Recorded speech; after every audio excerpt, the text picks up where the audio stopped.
Vamos orar juntos. Gostaria que você pudesse concordar com a minha oração, para que a oração de um seja a oração de todos, né? Pai, muito obrigado por essa manhã maravilhosa, quando as suas misericórdias se renovam nas nossas vidas, podemos celebrar a sua bondade, a sua fidelidade. Senhor, obrigado porque o Senhor é aquele que tem perdoado os nossos pecados. Obrigado pela paciência do seu Espírito com as nossas vidas. Senhor, ainda que muitas vezes somos infiéis, todavia o Senhor permanece fiel, não pode negar a si mesmo. Senhor, e nós te agradecemos pela sua bondade, pela riqueza das suas misericórdias sobre as nossas vidas. Senhor, e mais uma vez, Senhor, juntos aqui, com um só coração, nós invocamos a capacitação que vem do alto, que vem pelo seu Espírito. Senhor, que o seu Espírito, Senhor, possa se manifestar nas nossas vidas para aquilo que for útil, necessário. Oramos pela palavra de conhecimento, a palavra de sabedoria, de discernimento. Senhor, que o Senhor possa realmente nos conduzir em toda a sua verdade, Senhor. O Senhor também é aquele que sonda e conhece os corações, os conflitos, as dúvidas, as perguntas. Senhor, e nesse assunto que é tão delicado, Senhor, nós oramos mesmo, Deus, que haja uma atmosfera espiritual de revelação, de entendimento, Senhor, onde o Senhor possa lidar realmente, Deus, com tudo aquilo que tem trazido dor e tormento para os nossos corações. Ajuda-nos, Senhor, e eu também oro que haja realmente um mover na direção de destrancar os nossos dons, de liberar o nosso ministério. Senhor, levanta-nos realmente como pessoas que têm bom senso e sabedoria para lidarmos com os conflitos dessa geração. Ajuda-nos, Pai. Juntos nós concordamos com a sua presença nesse lugar, Deus, e que realmente tudo aquilo que o Senhor tem preparado para esse tempo se cumpra nas nossas vidas, em nome de Jesus, amém, amém. Gente, então nós vamos compartilhar sobre a questão do divórcio, né? E é interessante que às vezes na Bíblia você vê em relação a alguns pecados, algumas escolhas erradas que nós podemos fazer na nossa vida, a gente vê Deus tentando nos proteger disso, estabelecendo inclusive leis assim que são muito claras, por exemplo, em relação ao adultério, né? Não adulterarás, lá no Decálogo, na essência da lei moral de Deus, a gente vê uma restrição, Deus tentando colocar um limite muito claro. Agora, depois que você rompeu esse limite e que você vai ter que lidar com essa situação, cada caso é um caso, né? Você dificilmente você vai ver um caminho rígido para você lidar com essas situações. A gente vai ter que ter realmente muito jogo de cintura, muito bom senso. E o mesmo ocorre também com o divórcio, né? Deus, ele se mostra assim, totalmente posicionado contra a atitude de repúdio, né, de rejeição do matrimônio, quando ele fala sobre rejeitar a mulher da mocidade. Mas depois que isso acontece também, a gente teria uma infinidade de situações específicas onde a gente realmente tem que ter muita graça, muito discernimento sacerdotal para lidar com essas cargas, né? Mas eu quero fazer aqui uma introdução, porque quando a gente lida com a questão do divórcio e raciocinando biblicamente, é muito importante, talvez o primeiro degrau que nós temos que subir é de aprender a classificar as leis. Veja bem, a Bíblia é um livro de leis, não é? E é muito importante a gente saber classificar essas leis, porque quando você se perde nesse sentido, você pode muito facilmente fazer um uso inapropriado de uma lei. Aí vem isso até que Paulo confronta lá os Gálatas, que, né, quem vos enfeitiçou, aquela feitiçaria do legalismo. Parece que a pessoa está certa, mas no fundo, na verdade, ela está cometendo um erro crasso, não é? Então, é importante distinguir as diferentes classes de leis, não é? Inclusive, quando você, aquelas pessoas que são da área do direito, não é? Você vai encontrar fundamentos para o direito na Bíblia, em todos os sentidos, não é? Então, a lei, ela constrói limites que visam manter a nossa personalidade, os nossos relacionamentos, fora de extremos nocivos à nossa própria natureza. Então, esses limites precisam de ser conhecidos, precisam de ser obedecidos. Caso contrário, nós vamos sofrer as respectivas penalidades relativas a essas transgressões. Então, só para a gente ilustrar, não é? Vamos entender aqui algumas diferentes classes de leis que exercem diferentes funções. Talvez a primeira classe, a mais fundamental, não é? São o que a gente chama assim, as leis morais. E as leis morais, elas têm um caráter absoluto, não é? Elas estão resumidas no Decálogo, nos 10 mandamentos. Da observância dessas leis depende a construção ou destruição de uma sociedade, não é? Quando você pega ali os 10 mandamentos e você começa a imaginar, vamos supor uma sociedade onde as pessoas realmente adoram os ídolos, desonram os pais, é permitido o adultério, é permitido o homicídio, é permitido o roubo. O que vai acontecer com essa sociedade? Fatalmente, ela vai implodir, ela vai se autodestruir, não é? Então, não é que essas leis morais, principalmente o Decálogo, têm um caráter negativo, né? Não adulterarás, não roubarás, não matarás. A questão não é um caráter negativo, é um caráter protetivo. Então, essa lei é uma lei, essas leis, elas vão promover o bem coletivo, salvaguardando a nossa privacidade, a nossa individualidade, os nossos relacionamentos, não é? Então, as leis morais, elas são absolutas, elas não envelhecem, elas independem da geografia que você está, não importa se você está analisando um contexto do Antigo ou do Novo Testamento, elas são absolutas. Por exemplo, o adultério, o homicídio, o roubo, não importa se é Antigo ou Novo Testamento. Aliás, essa questão onde as pessoas querem separar, mas isso é coisa do Velho Testamento, Novo Testamento. Gente, isso é a coisa, teologicamente falando, mais ridícula que tem, não é? É importante nós entendermos que o Novo Testamento é para ser uma continuidade. É uma continuidade. Inclusive, tem alguns assuntos que, para você estudar a fundo, essa construção não foi feita no Novo Testamento.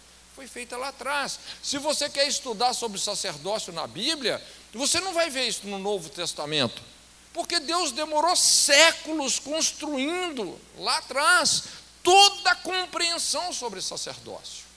Então, já é suposto que as pessoas, depois de Jesus, principalmente os judeus, eles já tinham esses conceitos extremamente bem fundamentados. Então, é importante a gente trabalhar, não com questão de Velho e Novo Testamento, mas classificar as leis. Leis morais. Você vai encontrar na Bíblia leis cerimoniais, que têm um cunho didático, se baseiam em rituais que carregam um simbolismo profético e revelador do propósito pleno de Deus, não é? Então, você vai encontrar muito cerimonialismo na Bíblia. E, normalmente, essas leis cerimoniais, assim, elas têm todo aquele protocolo e tal, mas elas carregam verdades elevadas, verdades poderosas, não é? Que precisam de ser discernidas. Então, não é só você simplesmente ficar obedecendo irracionalmente um cerimonialismo, não é? Na verdade, praticamente todas as leis cerimoniais, elas convergem em algum tipo de revelação relacionada ao Messias, a Jesus, não é? Então Jesus, a figura do tabernáculo se cumpre em Jesus, não é? A figura da arca se cumpre em Jesus. Então a gente vê muito cerimonialismo mostrando esse aspecto didático de Deus, né? Você vai encontrar na Bíblia leis que elas são civis, elas não são assim espirituais, são leis civis, e normalmente se fundamentam nas leis morais, viabilizando uma melhor organização social. Isso pode variar de cidade para cidade, de nação para nação, de cultura para cultura, depende do tipo de problemas que vão surgindo, não é? Então você vai elaborando leis que vão promover um benefício coletivo. São leis civis. As leis que são nutricionais e higiênicas, não é? Educação alimentar, restringindo possibilidade de enfermidades, doenças, proliferação de pestes, de pragas. Inclusive, a cultura hebraica é pioneira nisso, não é?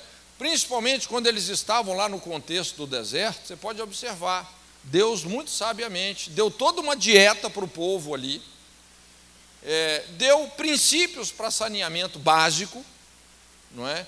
Eles, por exemplo, eles tinham que enterrar as fezes, não é? Eles tinham todo um ritual de higiene. O sacerdote, por exemplo, quando ele entrava no tabernáculo, a primeira coisa que ele fazia era lavar as mãos na bacia de bronze. Por quê? Porque, primeiro, ele mexia com alimento. Uma pessoa que trabalha com alimento precisa se higienizar. Ele também, o sacerdócio, na verdade, ele congrega uma série de profissões, não é isso? O sacerdote era o médico, ele que cuidava das feridas do povo, ele era o juiz, ele que julgava as causas morais, não é? Ele também era cozinheiro, né? O churrasqueiro lá que fazia os sacrifícios, não é? Então, era muito importante esse tipo de regra. Por exemplo, tinha uma regra que o sacerdote ele não podia, ele é proibido de tocar em defunto. Por que isso? Não é? Imagina, inclusive, antes de se conhecer a teoria dos germes, o que muitas pessoas estudando medicina faziam? O cara tirava a mão do defunto, porque ele estava tentando aprender anatomia humana no defunto, e colocava a mão no doente. Agora, quando você tira a mão do defunto, né, que você colocou no defunto e coloca no doente, esse cara o que vai sofrer uma contaminação, vai morrer lá de asepsia, sei lá, dar uma infecção generalizada. Então Deus, apesar do homem não conhecer a teoria dos germes, todavia Deus já conhecia, então falou: olha, você que lida com as feridas das pessoas, você está proibido de mexer com gente morta. Não toque em defunto, não é? Então, depois que Deus deu todas essas leis relacionadas à reeducação alimentar e à higiene, ele falou assim: eu vou tirar do meio de vocês todas as enfermidades, ninguém vai ficar doente. Não é porque Deus ia fazer uma coisa sobrenatural, não, falou: se vocês obedecerem essas regras, ninguém vai ficar doente. Leis são leis, não é? Que vão proteger você nessa área. Leis nutricionais e higiênicas, leis espirituais. Tem leis na Bíblia que elas são espirituais. Discernimento de como o mundo invisível pode ser acionado a nosso favor ou contra nós, não é? Então, tem uma lei que fala: soberba precede a destruição. É uma lei. Se você vê uma pessoa agindo com arrogância, daqui a pouco ela está sendo destruída, ela vai cair, não é? Nós falamos: aquele que encobre a sua transgressão jamais prosperará. É uma lei. Você vê uma pessoa que dissimula, que encobre o pecado, essa pessoa vai ter um aprisionamento na vida dela. São leis espirituais. Não somos nós que quebramos a lei é que nos quebra. Não tem jeito, né? Leis governamentais, que depende do tipo de governo que se adota: teocracia, monarquia, democracia, não é? Etc. Então, se nós não relacionarmos adequadamente, discernindo a função e a aplicação da lei dentro da maneira como ela é classificada, a gente vai acabar caindo aonde? No legalismo. Um uso inadequado, abusivo, distorcido, injusto da lei. Por exemplo, ao moralizar o cerimonialismo judaico, os fariseus perderam o sentido didático e profético dessas práticas, rejeitando o seu objetivo maior, que era a vinda do Messias. Eles que esperavam o Messias por séculos, o rejeitaram e mataram. Por quê? Por questões cerimoniais. Jesus curava no sábado, mas Jesus era o sábado, ele é o descanso em pessoa. O sábado, moralmente, a rigor, não é um dia, é uma pessoa. Então eles, por causa de moralizar um aspecto cerimonial de uma lei, eles rejeitaram o objetivo maior daquilo.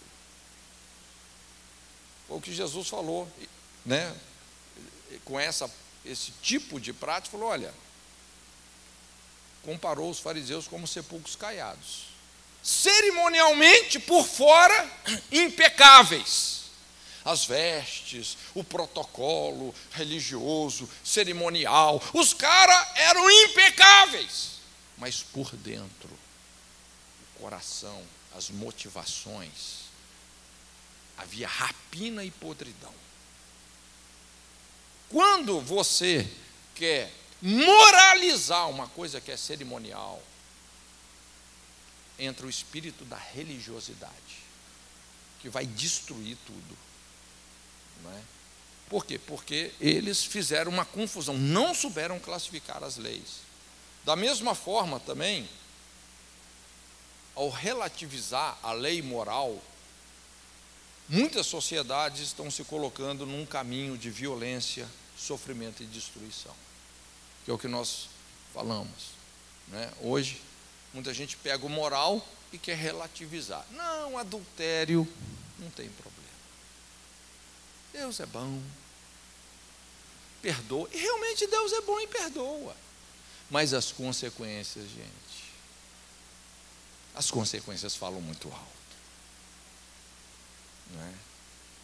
Ninguém escapa, de certa forma, de colher o que semeou. Lógico, às vezes a gente, pela misericórdia de Deus, a gente não colhe exatamente tudo que a gente semeou, senão ninguém estava aqui hoje.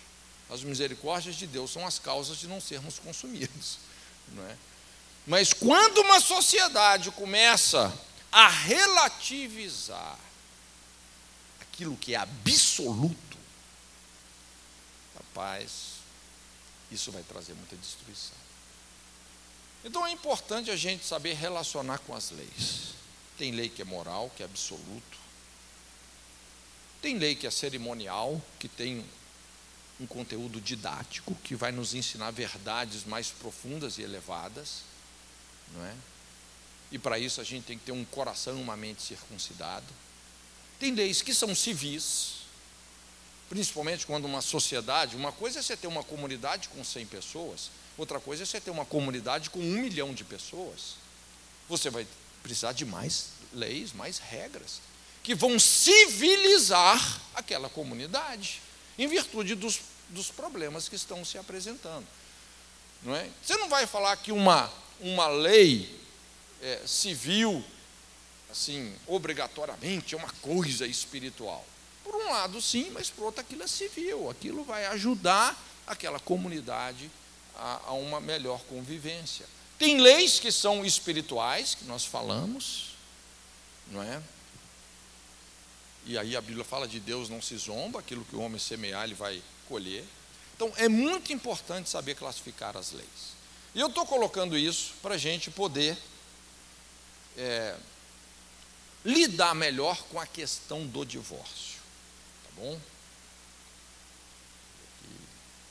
Esse camarada.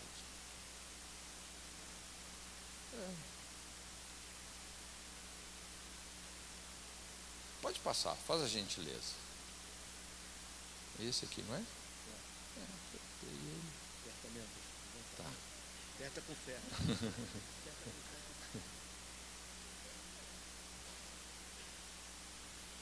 Então, olha só, na atualidade, principalmente aqueles que lidam com o dia a dia de uma igreja, precisam saber se relacionar com muito bom senso com essa conjuntura bíblica acerca do divórcio. É importante considerar que a lei do divórcio exerce uma função civilizadora, ajudando a acomodar pessoas que direta e indiretamente vêm sofrendo traumas, conflitos nesse sentido.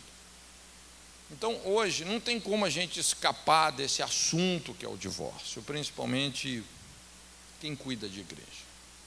Grande parte das pessoas que chegam nas nossas igrejas já estão no segundo, terceiro, quarto, quinto casamento. Isso é uma realidade. Não dá para fechar os olhos, e se nós queremos ser responsáveis e realmente, vamos dizer assim, estabelecer uma cultura de cuidado, então nós vamos precisar de aprofundar o nosso discernimento sacerdotalmente falando, não é? Nesse sentido. Uma outra base que eu quero colocar então, para a gente poder trabalhar melhor com isso, é a diferença entre repúdio e divórcio. São dois conceitos muito diferentes, muito diferentes. E na verdade, assim, quando lá em Malaquias a Bíblia fala, eu, Senhor, aborreço, odeio, né? A palavra é odiar, fala, odeio o divórcio, ali realmente o contexto ali não é divórcio, o contexto ali é repúdio, que é a palavra que a Bíblia mais usa, porque às vezes tem essas questões de traduções, não é?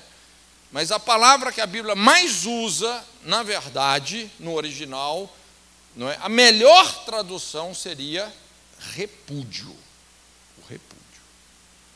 E nós vamos ver por que Deus faz esse trocadilho, dizendo assim que Ele odeia o odiar, o repudiar. Exatamente porque a natureza, a essência da natureza de Deus é reconciliação. Tudo na natureza de Deus clama por redenção e reconciliação. Deus estava em Cristo reconciliando consigo mesmo o mundo e colocou em nós a palavra e o ministério da reconciliação. A cruz estabelece a palavra e o ministério da reconciliação. A natureza de Deus está na contramão do repúdio. A natureza de Deus clama por reconciliação. Essa é a natureza dele. E para você lidar com a questão do divórcio, você tem que ter um discernimento que vem da natureza de Deus. Qual é o aspecto essencial da natureza divina? Reconciliação, amor, benignidade, bondade, longanimidade, domínio próprio. Contra essas coisas não há lei. Então, o que é o repúdio? Repúdio envolve desonra, rejeição, ódio, separação, adultério, traição, abandono do lar, ameaça, violência. É aquela indisponibilidade total de querer uma reconciliação. Quando a pessoa repudia, vamos dizer, o marido repudiou a mulher repudiou o marido, fala, não, eu não te quero mais, eu não vejo nenhuma possibilidade de convivência. A pessoa risca a outra da população mundial. Repudiou, julgou fora, não te quero mais, você está julgado fora. Isso é o repúdio. Isso é o repúdio. É o que Deus odeia. Uma pessoa que rejeita a outra. Agora, o que é o divórcio? O divórcio já é um termo legal. É uma carta. É um simples documento formalizando, depois de um processo adequado, a decisão de um dos cônjuges, ou até de ambos, de se rejeitarem. O que eu quero enfatizar é que o que de fato está em jogo aqui não é o divórcio, mas é o repúdio. É isso que está em jogo. O que pesa mesmo é o repúdio. O repúdio é uma falta moral. Quando um cônjuge trai, abandona, joga fora o outro, isso é moral. Agora, o divórcio só é um dispositivo legal. Um dispositivo legal. Em muitas situações, então, estabelece esse conflito entre o moral e o legal. Aliás, isso aqui, a gente precisa ter muito discernimento para lidar com isso. Tem uma balança aí, se você quer ser uma pessoa realmente que age de acordo com a natureza de Deus, você tem que saber colocar nessa balança moral e legal. Tem coisas, por exemplo, tem leis, ou situações que, apesar de serem legais, elas são imorais.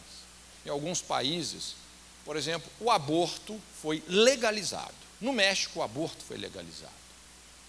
Se você vive no México, é legal você cometer um aborto, praticar um aborto. Sim ou não? Você engravidou, você não quer aquela criança, você vai e aborta. É legal? É legal. Mas é moral? Não.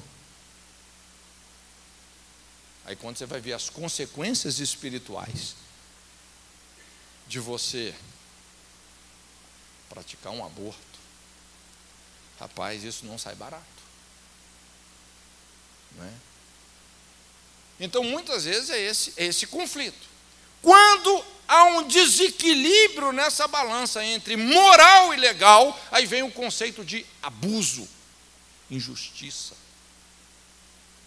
Não é? Só um exemplo, porque tem coisas que são mais assim, abertas, mas tem coisas que são mais sutis. Não é? Quando você pensa no sistema tributário de algumas nações, por exemplo, igual aqui no Brasil, é legal você pagar imposto, sim ou não?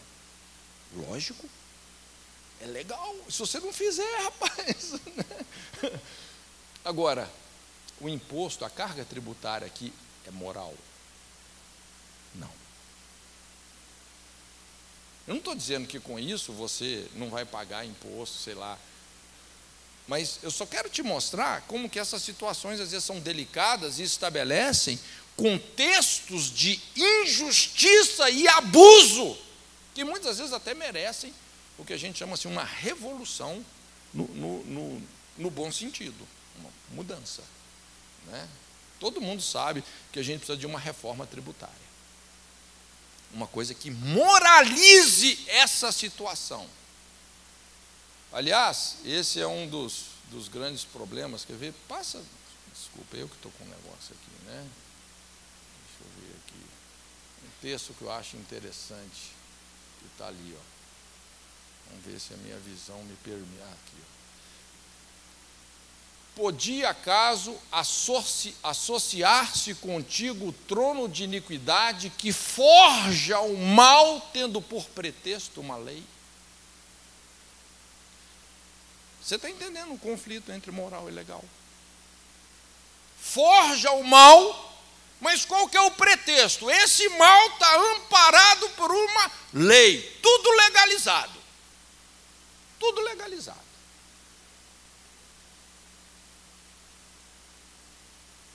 Por isso que Deus precisa nos dar muita sabedoria para lidar com algumas questões, né? E o divórcio é uma delas. Então, veja bem, deixa eu te fazer uma pergunta. É possível uma pessoa que é divorciada, mas ela nunca repudiou? Repúdio nunca entrou no coração dela, só que hoje ela é divorciada. Isso é possível? Sim ou não? Quantos acham que não? Veja bem, você é divorciado, é divorciada, mas você nunca repudiou o seu marido ou a sua mulher. Mas você está divorciado. Isso é possível? Sim, é possível. Não é? Eu tenho acompanhado até muitos casos assim. A pessoa, não é, vamos dizer, o marido foi embora de casa, abandonou, traiu, já está com outra, não é, já não quer nem saber. E está lá a outra pessoa buscando reconciliação. Puxa vida, quando eu casei, realmente eu estava firme no meu coração até que a morte me separe, não é? Mas o outro foi embora. Ela nunca quis a separação, mas hoje ela é separada. Ela se encontra divorciada sem nunca ter repudiado. Então, essa lei mosaica ampara essa pessoa. Ou é comum também, sabe o que a gente vê muitas vezes, por causa da religiosidade? Pessoas que elas não divorciam, mas praticam o repúdio dia a dia, dentro do casamento. Mata o cônjuge na unha, mas divorciar é pecado, repudiar não. Você está entendendo o espírito da coisa, não é? Você está entendendo o espírito da coisa. Eu acompanhei às vezes uma situação exatamente assim, não é? O pastor sempre pregou contra divórcio, contra divórcio, contra divórcio, mas rapaz, ele destruiu a esposa, repudiando, adulterando, não é? Mas não divorciava, porque divorciar é politicamente incorreto. Ele ia, lógico, aí o cargo dele, a posição dele ia estar em xeque. Irmãos, veja bem, Deus tem bom senso. Bom senso é o aspecto crucial do juízo, da correção. Deus tem bom senso. Deus não é um Deus todo quadradinho, certinho, cheio de regrinha. Meu querido, Deus tem bom senso. Se eu e você temos bom senso para raciocinar em cima dessas coisas, imagina Deus. Não é? Ele sabe levar em consideração todo esse âmbito aí. Mas é muito importante a gente entender esse discernimento entre repúdio e divórcio. O divórcio legaliza a separação, mas tem o aspecto espiritual. Então, em muitos casos, o legal é absurdamente imoral, podendo ser socialmente aceitável, mas espiritualmente condenável. Tem pessoa que, apesar de ser divorciada, ela tem um amparo espiritual, sabia? Ela tem amparo espiritual. Por quê? Porque ela nunca repudiou. E tem pessoa que é casada e tem o desamparo espiritual. Por quê? Porque ela repudia. Ela não tem o coração de Deus, que é o coração de se converter a outra. O que faz um casamento dar certo? É você se converter a outra pessoa, aceitar e amar ela do jeito que ela é. Entende? Saber conviver com as diferenças. É isso que nos amadurece. Por isso que todo repúdio vem o quê? Da dureza de coração, do egoísmo, da independência, não é? Toda pessoa que repudia, ela está no caminho da imaturidade. É um retrocesso. Então vamos lá.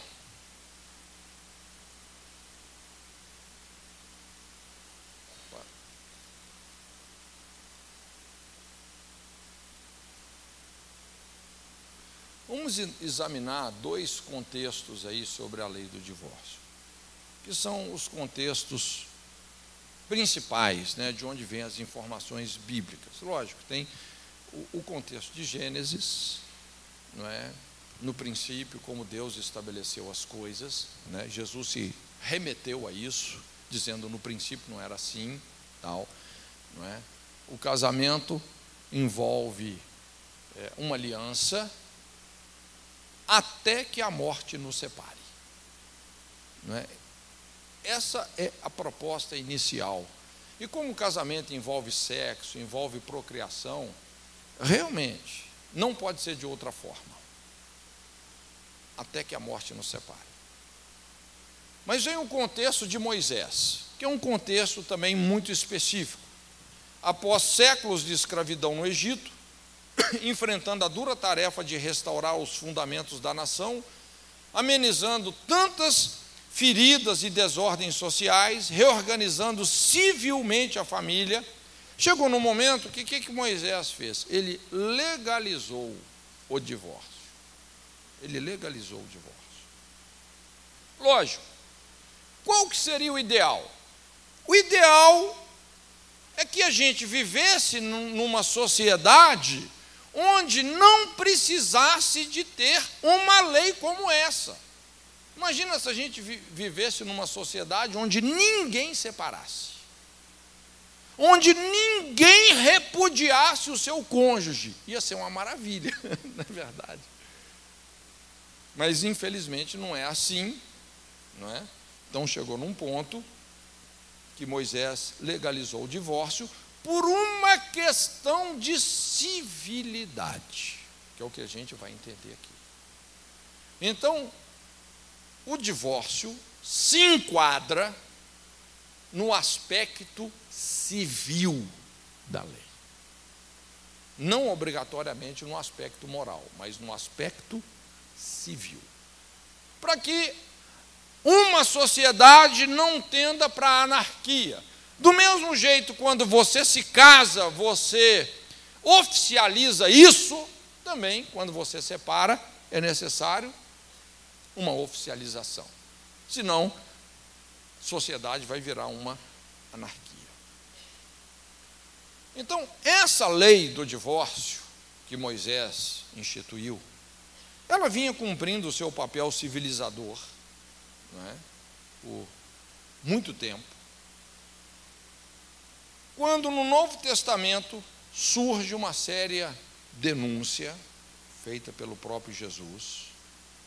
Na verdade, o sistema religioso de Israel estava profundamente corrompido, não é? Inclusive, quando a gente vê lá o sistema religioso de Israel simbolizado por aquela figueira que Jesus amaldiçoou até as raízes, não é? Quando você estuda o capítulo 23 de Mateus, aquele sermão que Jesus fez, denunciando a hipocrisia religiosa, aquela síndrome dos fariseus, onde eles estavam realmente compensando as suas imoralidades interiores com uma santidade aparente, exterior, né? Então, a lei do divórcio, assim como outras leis, havia sofrido distorções com o intuito de atender o interesse daqueles que aplicavam essas leis. Na verdade, muitas leis estavam sendo distorcidas. Por exemplo, você lembra quando Jesus em Marcos 7 fala sobre Corbã? E ele denunciando realmente a maldade dos fariseus. Eles criaram uma lei chamada Corbã. O que é Corbã? É um pretexto de religiosidade. Eu sou consagrado a Deus.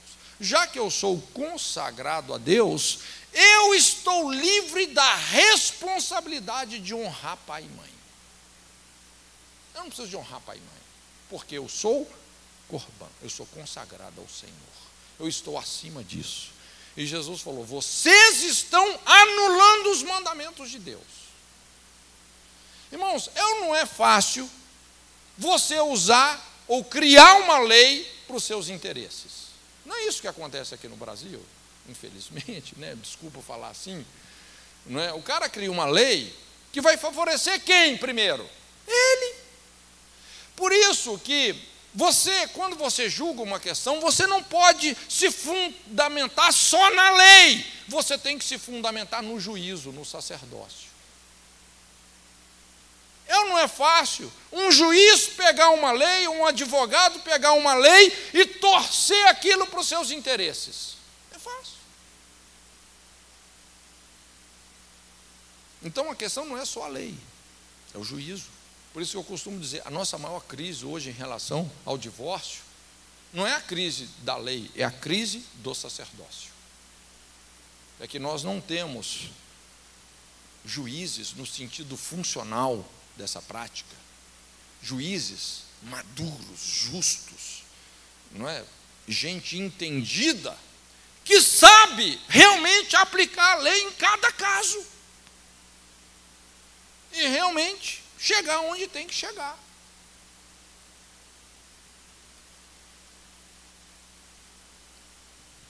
Então, em se tratando do divórcio, é necessário advertir, inclusive como Jesus fez ao confrontar os fariseus, lá em Mateus 19:8, que o divórcio, apesar dele ser biblicamente legal, não tem como você falar que o divórcio não é biblicamente legal. Ele é biblicamente legal. Agora, o fato de ser legal não quer dizer que em todo caso ele vai ser moral. Não, é o que a gente explicou. Apesar dele ser biblicamente legal, ele pode se tornar um dispositivo perigoso, distorcível, abusivo, facilmente usado com motivações corrompidas, sendo inspirado por egoísmo, leviandade, lascívia, vaidade, irresponsabilidade, maldade e até artifício de vingança. Vou divorciar para vingar, né? Então é importante considerar o contexto das declarações feitas por Jesus sobre o divórcio nos evangelhos. Qual que é o contexto das declarações que Jesus fez sobre o divórcio? Você pode observar. Pega todos os textos onde Jesus falou sobre divórcio. Qual que é o contexto? Jesus estava se referindo a quem? Confrontando quem? Os líderes religiosos. É um negócio curioso isso. Ele não estava estabelecendo regras absolutas para a coletividade. Ele estava confrontando situações específicas que estavam sendo encobertas pela classe religiosa. Então, a lei do divórcio, ela foi instituída por causa do repúdio, e não para ser um pretexto para o repúdio. Você consegue entender isso? O que os fariseus fizeram? Eles fizeram da lei do divórcio um pretexto para trocar de mulher, para jogar a mulher fora, que não queria mais. E a lei do divórcio, ela foi estabelecida não para ser pretexto do repúdio, mas por causa do repúdio. Olha, já que chegou uma situação lá na igreja, já está separado e tal, não sei o que, não tem mais jeito. Vamos regularizar isso, bola para frente. Agora, não, a Bíblia fala sobre o divórcio, então eu tenho o direito de divorciar, a Bíblia me dá o direito. Gente, não é assim, né? Por isso que todo mundo que pega a Bíblia e começa a folhear, onde é que tem aqui um motivo para mim divorciar? Você não entendeu nada. Você não entendeu a natureza de Deus.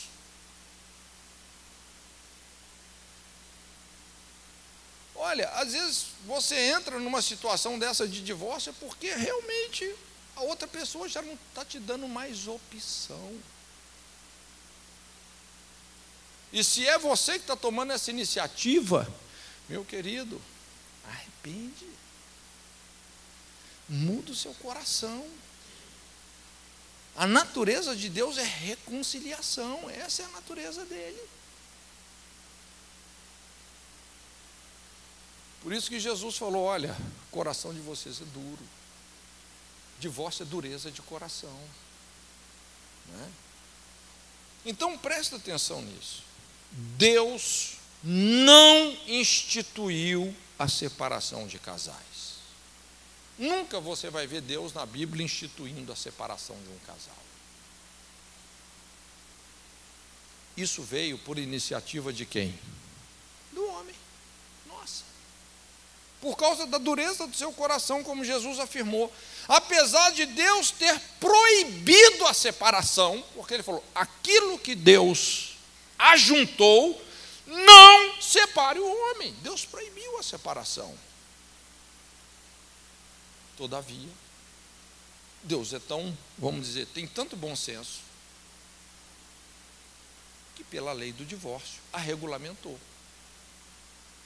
Não é? Ele entende que tem situações que alguém endureceu mesmo, então vamos regulamentar isso. Deus jamais ordenou que houvesse separações, nem declarou permissão a elas. Esse jamais foi o seu propósito. Ele apenas determinou que, já que se definiu a separação, essa situação tem que ser formalizada. Deve haver uma regularização, uma satisfação formal para a sociedade.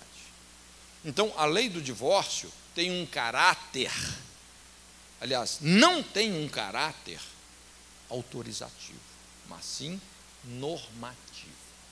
Você entende a diferença de uma lei autorizativa e uma lei normativa? Se você não entender isso, você vai ter muita dificuldade aqui para julgar essas situações. Então, o divórcio, ele não é uma lei autorizativa. Deus não está te dando uma carta branca para você repudiar. Olha, já que repudiou, regularize. É norma, é normativo, é normatizar. Você tem agora um outro status. No seu documento vai aparecer lá, divorciado. É um status. É uma questão de civilidade. Os cônjuges não devem apenas largar ou abandonar um ou outro, da mesma forma como também não deve se ajuntar sem uma aliança de casamento que envolva a família dessas pessoas. Quando você se casa, sua família está lá, você convida os amigos, a igreja e tal, faz o casamento, não é? Então você está formalizando isso civilmente, socialmente. Da mesma forma também quando divorcia vai precisar de uma formalização. Então fica claro que o divórcio não isenta as pessoas das consequências, né? E muitas consequências são bem trágicas, não é? O que nós podemos fazer no aconselhamento após o divórcio é tentar amenizar essas consequências. Normalmente, inclusive, quem são as pessoas que mais sofrem no divórcio? Às vezes os filhos. E um dos mitos do divórcio é que filhos de pais divorciados sofrem na infância. Mas isso é um mito. Eles sofrem muito mais na fase adulta do que na infância. Isso é comprovado cientificamente. Então isso se tende realmente a gerar problemas que a pessoa leva para a fase adulta, e isso vai avolumando ainda os problemas de uma sociedade, né? Pois não, pode fazer.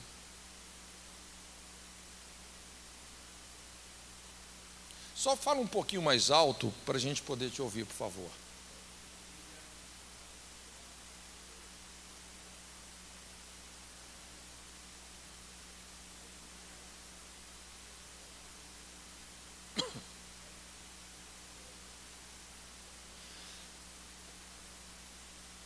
Nós vamos chegar lá, né?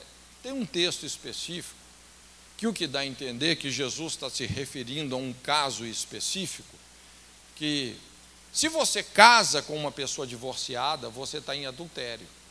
Principalmente aqueles casos, vamos dizer, uma pessoa está destruindo a família dele, abandonando. Você vai se casar com essa pessoa? Que está destruindo a família dele? Sinceramente, nesse caso,